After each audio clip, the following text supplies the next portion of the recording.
मित्रांनो, विधानसभा निवडणूक अत्यंत जवळ आलेली आहे आणि या पार्श्वभूमीवर मनोजदादा जरांगे पाटील आणि माननीय प्रकाश आंबेडकर साहेब यांनी एकत्र यायला हवं। जर असं झालं तर 100% 200+ जागा येणार आणि मित्रांनो, महाराष्ट्राच्या इतिहासामध्ये एक नवीन क्रांती होईल। मित्रांनो, या विषयावर मी अगोदर सुद्धा 2-3 वेळेस व्हिडिओ बनवलेला आहे, परंतु मित्रांनो याचं विश्लेषण शेवटी 1 मिनिटात करणार आहे।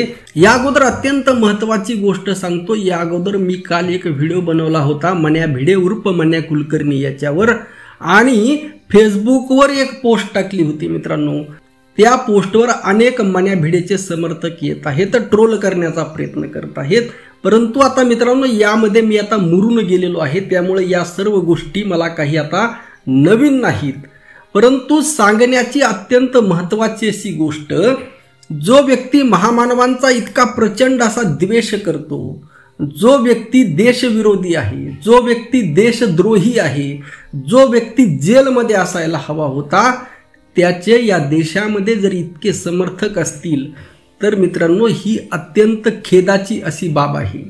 मित्रांनो, तो व्यक्ती दोषी असून सुद्धा, सर्वांना माहीत असून सुद्धा तो व्यक्ती जेलमध्ये नाही। मित्रांनो, म्हणजे मित्रांनो या देशामध्ये खरंच संविधान आहे का? म्हणजे 100% संविधान आजही धोक्यामध्ये आहे। कायदा संविधानाकडून आपल्यासारख्यांना सर्वसामान्यांना एकच अपेक्षा आहे की everyone is equal before law. कायद्यासमोर सर्व समान असायला हवेत, परंतु आपल्या देशामध्ये खरंच असं आहे का? गरिबांना वेगळा न्याय आहे, श्रीमंतांना वेगळा न्याय आहे, अशा पद्धतीची जर सिस्टम या देशामध्ये जर असेल तर मित्रांनो या देशातील लोकांचा कायदा व्यवस्थेवरचा, संविधानावरचा विश्वास उडायला जास्त वेळ लागणार नाही।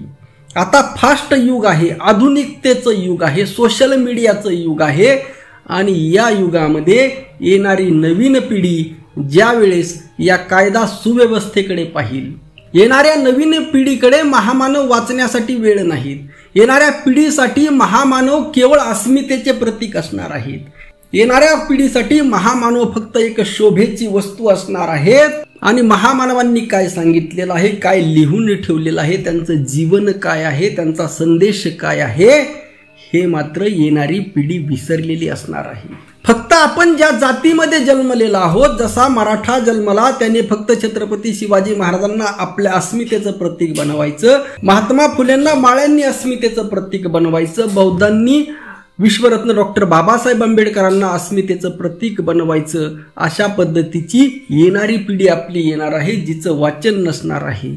आणि ज्या वेळेस ही पिढी वाचन न करता, ज्या वेळेस या देशामध्ये जी सिस्टम लागू आहे, जी व्यवस्था लागू आहे, ज्या पद्धतीचा कारभार या देशामध्ये आहे, ज्या पद्धतीची कायदा व सुव्यवस्था या देशामध्ये आहे, तिच्याकडे पाहून या येणाऱ्या पिढीच्या मनामध्ये तेच संस्कार होणार, तेच रुजणार जे ते डोळ्याने पाहत आहेत, आणि त्यानुसार त्यांचं मन बनणार, आणि त्यानुसार ते ठरवणार की या देशामध्ये श्रीमंतासाठी वेगळा कायदा आहे, गरिबासाठी वेगळा कायदा आहे, आणि त्यामुळे ते लोक सुद्धा, ती पिढी सुद्धा संविधानाचं पालन करणार नाही, त्यांच्या मनामध्ये संविधानाबद्दल आदर राहणार नाही।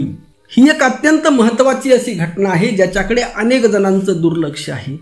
खरं तर जे संविधान प्रेमी आहेत या लोकांची एक विशेष अशी संघटना असायला हवी। संविधान म्हणजे काय, कायदा म्हणजे काय, सुव्यवस्था म्हणजे काय, आणि जर असं कोणी कायद्याचं पालन करत नसेल, कायद्याचा दुरुपयोग होत असेल, कायदा सर्वांसाठी जर समान नसेल, तर त्यासाठी कार्य करणारी एखादी संघटना, संस्था या देशामध्ये कार्यरत, किंवा या किमान या महाराष्ट्रामध्ये आपण कार्यरत करायला हवी। मित्रांनो, बाकी भिडेच्या बद्दल काय बोलायचं ते बोललो, परंतु या अनुषंगाने ही गोष्ट मला लक्षात आणून देणं गरजेचं होतं। आणि काल TV9ला मुलाखत देताना मनोजदादा जरांगे पाटील यांनी म्हटलेलं आहे की माननीय प्रकाश आंबेडकर साहेबांनी एकत्र यावं, त्यांचं स्वागत आहे। आणि सर्वात महत्त्वाचं म्हणजे मनोजदादा जरांगे पाटील यांनी त्या मुलाखतीमध्ये सांगितलेली महत्त्वाची गोष्ट म्हणजे ही लढाई माननीय प्रकाश आंबेडकर साहेबांनी सुरुवात केलेली आहे।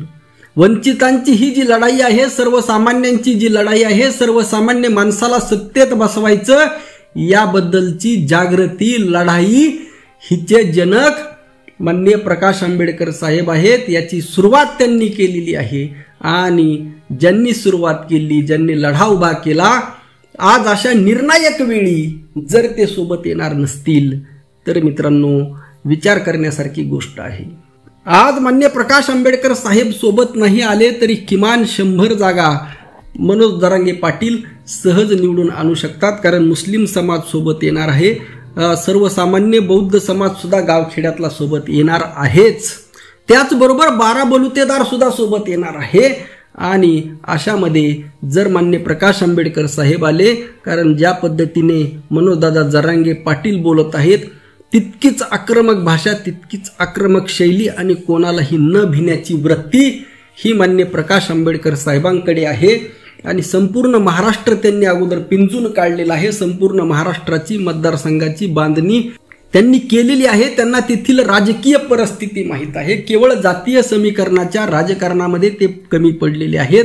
आणि अशा वेळी त्यांचा अनुभव आणि मनोज जरांगे पाटील आणि मुस्लिम समाज आणि 12 बलुतेदार आणि काही इतर ओबीसी जर एकत्र जर आले तर 200+ जागा यायला काही अडचण नाही.